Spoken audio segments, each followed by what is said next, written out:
과연 내가 할 수 있을지 심한 자괴감이 들고 회의감이 듭니다. 진심으로 사죄드리겠습니다.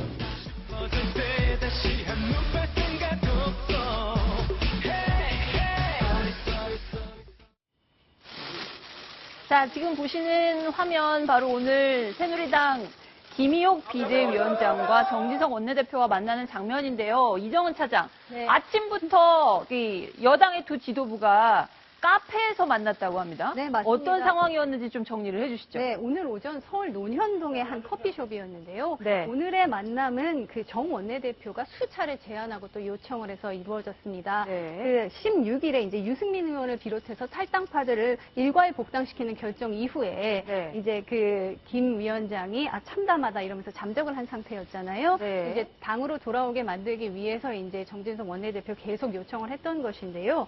여기서 이제 정진석 원내대표가 90도로 거듭 허리를 굽히면서 사과하는 모양들을 손을 인사를 취했고, 하더라고요. 그거에 사과를. 대해서 이제 그 김 위원장이 만약에 진정성이 있다면 이 사과는 받아들이겠다 이렇게 얘기를 했습니다. 네. 다만 당으로 복귀할 것이냐의 여부에 대해서는 조금 더 고민을 해보겠다 이러면서 즉답을 피했거든요. 네. 그래서 이제 관건이 일단 봉합은 되는 것 같은데 향후 당이 어떻게 되느냐의 문제에서 네. 그 부분에 대해서는 이제 아직 즉답이 없다는 게 이제 관심이 쏠리는 부분인데 네. 그거에 대해서 이제 그 정 원내대표도 아니다. 그 위원장께서 내가 여기서 이대로 물러나면 더 큰 혼란이 야기되지 않겠느냐. 이런 말씀도 하셨다. 이러면서 라고까지만 하고 그렇죠. 바로 복귀한다는 얘기는 네, 안 하셨죠. 돌아올 가능성을 열어놓은 부분이 조금 주목이 됩니다. 네, 돌아올 가능성을 열어놨다는 말씀을 하셨는데 어쨌든 이 복당 사태 때문에 새누리당이 다시 또 내용을 맡고 있거든요. 김희옥 위원장이 오늘 아침 그 카페에서 했던 얘기가 있습니다. 뭐가 문제라고 생각하기 때문에 지금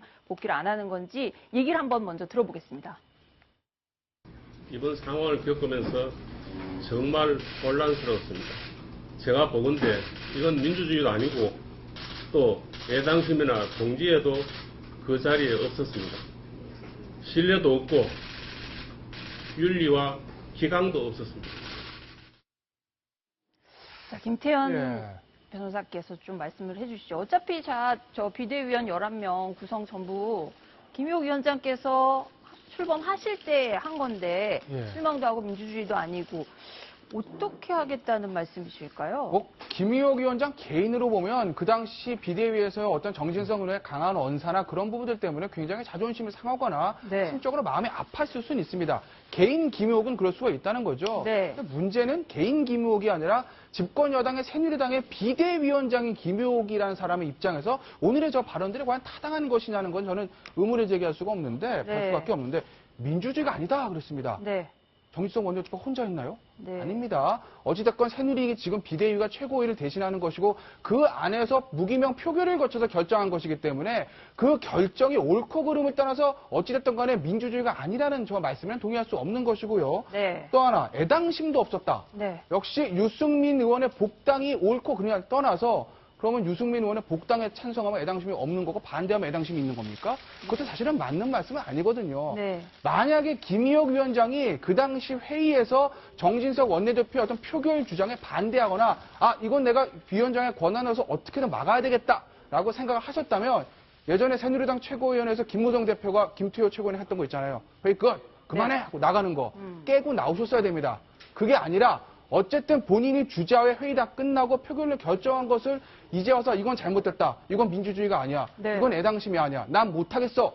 라고 하는 것은 전혀 명분이 없는 행동이다. 그렇기 때문에 오늘 굉장히 이례적으로 일요일 아침에 모든 기자들이 보는 데서 공개된 장소에서 정진석 원내대표가 사과를 하고 네. 어떻게 보면은 김희옥 위원장이 명예롭게 돌아올 수 있는 판을 깔아주신 거거든요. 네. 이제는 내일까지는 뭐 고민을 할 수는 있겠지만 곧 돌아와서 당무에 복귀하시는 것이 마지막 남은 명분도 잡고 실리도 챙기는 길이다. 저는 뭐 이렇게 말씀드리고 싶습니다. 원래 내일 원래대로라면은 회의를 했어야 맞는데 회의 아직 소집 자체도 없다고 그러더라고요. 비대위 별로 일 안 한다 이런 욕 많이 먹었는데 또 개점 흉호에 들어가게 됐는데 자 어쨌든 구자욱 차장이 강경 친박계에서 지난 주말에 복당 결정이 딱 내려치고 난 다음에 세 가지를 요구했잖아요. 그렇습니다. 하나는 정진석 원내대표 사과, 그다음에 권성동 사무총장의 사퇴, 그리고 유승민 의원이 와서 직접 해명하는 것 이렇게 요구를 했단 말이에요. 네. 자 일단 정진석 원내대표가 이 친박계 요구 받아들일까요? 어떻게 보세요?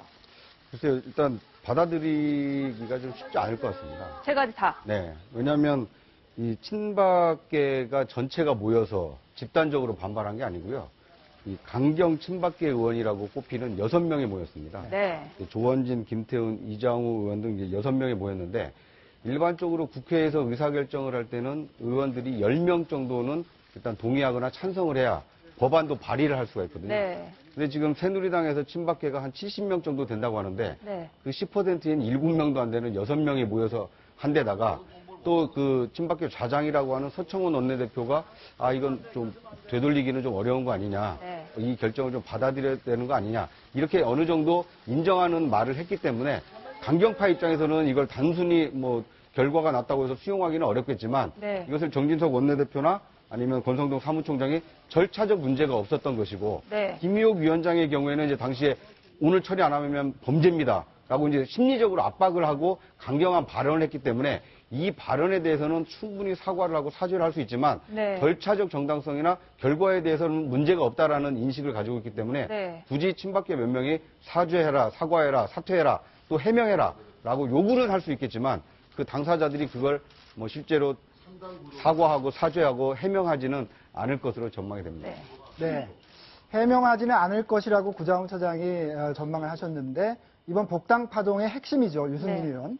내일 열리는 국회 본회의에 이제 새누리당 의원 자격으로 참가를 하는 거죠. 그렇죠. 근데 복당하면서 이런 포부를 밝혔어요. 당의 화합을 위해서 노력하겠다. 한번 들어보시겠습니다. 당에 대한 어떤 국민의 사랑과 지지를 회복할 수 있도록 국민이 원하는 당의 개혁, 또 화합, 여기에 제 모든 것을 바치도록 그렇게 하겠습니다. 김태현 변호사, 당의 화합을 위해서 노력하겠다고 했지만 지금 친박계가 요구하는 해명은 안 할 것이다. 이렇게 보시나요? 하겠습니까?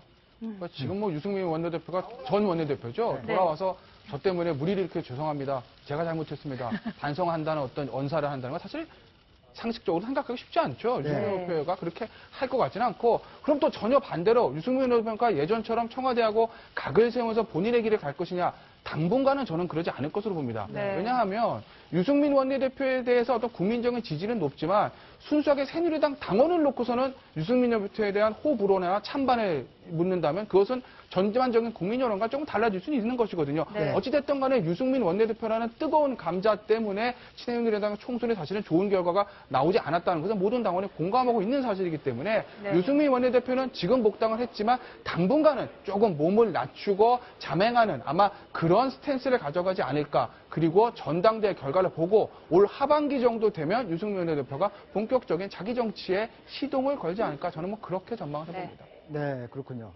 그런데 여기 이제 이 무대 위에 한 분의 배우가 더 등장합니다.